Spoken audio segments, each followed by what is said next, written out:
berdoa di dalam nama Yesus. Kami ikat, kami tolak kuasa. Dalam nama Yesus. Tugaskan roh kami sedang menikmati berkat firman Allah di malam yang diberkati, menjadi kekuatan bagi jiwa kami. Haleluya. Yang siap diberkati bersama saya katakan baik. Tuhan, shalom. Shalom. Shalom. Shalom. Ya, sukacita besar malam ini kita bisa ketemu. Saudara bangkit berdiri, kita buka dari Galatia pasal 5 ayat 1 sampai 15. Kalau Roh Kudus yang kasih, saya percaya bahwa Amen. Tuhan tahu kebutuhan kita sore hari ini atau malam hari ini. Mari kita membaca sama-sama, kita renungkan sama-sama, kita belajar firman, kita menjadi kekuatan buat hidup potong. Galatia pasal 5 ayat 1 sampai 15. Saya baca berikut Bapak Mama Saudara. Ayat pertama kita bergantian, 15 kita bersama-sama. Demikian bunyi firman Tuhan, kemerdekaan Kristen 2, 3. Supaya kita sungguh-sungguh merdeka, Kristus telah memerdekakan kita.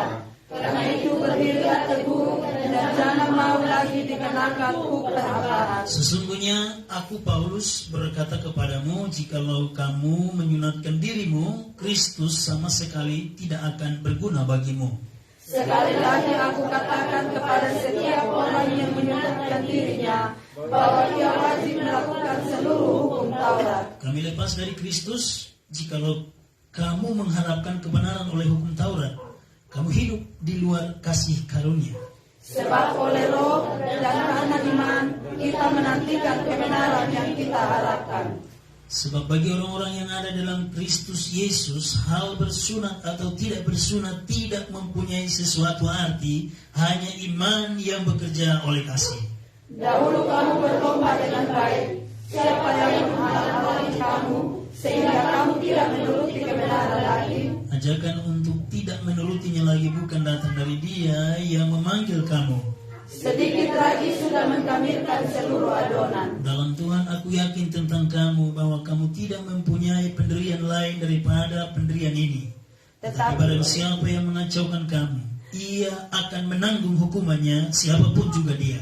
Dan lagi aku ini, saudara-saudara, jikalau aku masih memberitakan sunat, mengapakah aku masih menganiaya juga? Sebab kalau demikian, salib bukan harus sandungan lagi. Baiklah mereka yang menghasut kamu itu mengibrikan saja dirinya. Saudara-saudara, memang kamu telah dipanggil untuk merdeka, tetapi janganlah kamu mempergunakan kemerdekaan itu sebagai kesempatan untuk kehidupan dalam dosa, melainkan layanilah seorang akan yang lain oleh kasih. Sebab seluruh hukum Taurat tercakup dalam suatu firman ini, yaitu kasihilah sesama manusia seperti dirimu sendiri. Bersama-sama. Tetapi jikalau kamu saling menggigit dan saling menelan, awaslah supaya jangan kamu saling membinasakan. Terima kasih, silakan dulu kembali. Shalom. Shalom. Tema kita, Injil adalah kekuatan Allah bagi orang percaya. Amin. Injil adalah kekuatan Allah bagi orang percaya. Oleh sebab itu ada dua hal. Bicara tentang Injil. Injil itu adalah firman Allah adalah Kristus sendiri. Itu yang memberikan kita kekuatan bagi orang percaya. Karena itu ada dua hal. Kalau orang sudah menikmati, merasakan, mendapatkan yang namanya Injil, ada dua hal. Yang pertama adalah mengalami kemerdekaan. Merdeka dalam Kristus. Amin. Bangsa Indonesia berabad-abad lamanya dijajah, baik itu Jepang bahkan juga Belanda. Nah, kita ini jajahan. Yang jajah kita adalah dua bangsa ini. Karena itu kita ini seperti tidak bisa berdaya. Karena apa? Kita dalam keadaan dijajah. Karena kita dianggap musuh. Nah, 17 Agustus 1945 ada proklamasi kemerdekaan RI. Akhirnya kita merdeka. Merdeka artinya bebas.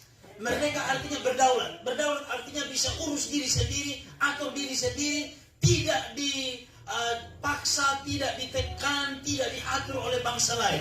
Tapi kita bebas atur diri sendiri dalam arti mengatur kekayaan alam kita, hidup dengan keadaan kita, budaya kita, dan sesuai dengan aturan kita laksanakan, kita bebas. Nah, ini Paulus omong kepada jemaat di Galatia, dia bilang, Injil itu adalah kekuatan Allah, artinya orang Kristen, orang percaya, yang sudah hidup di dalam Tuhan, tentu mengalami kemerdekaan. Amin. Nah, kita merdeka itu dari apa? Kalau Indonesia merdeka dari penjajahan, kita merdeka dari perbudakan. Banyak hal. Contoh saya kita lihat. Ayat yang pertama dia bilang apa? Kita jangan mau lagi dikenakan kuk perhambaan. Merdeka pertama adalah merdeka dari perhambaan. Kuk perhambaan, kuk itu beban. Kita diperhamba dengan beban. Nah, beban apa yang sementara mengikat kita, membelenggu kita sehingga membuat kita terbeban? Banyak hal.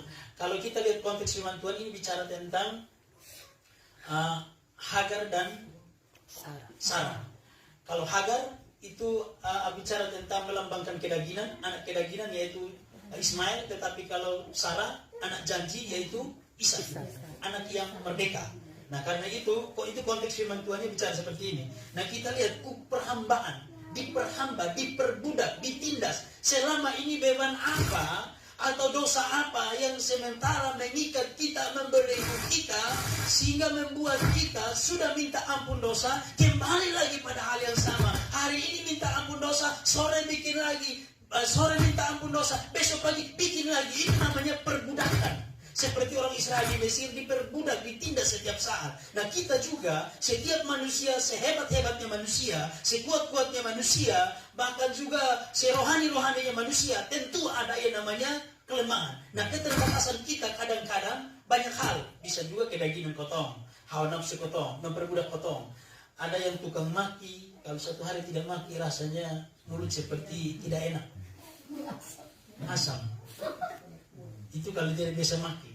Ada yang kalau tidak satu hari, kalau tidak gosip satu kali, itu rasanya seperti dunia sayur tanpa garam.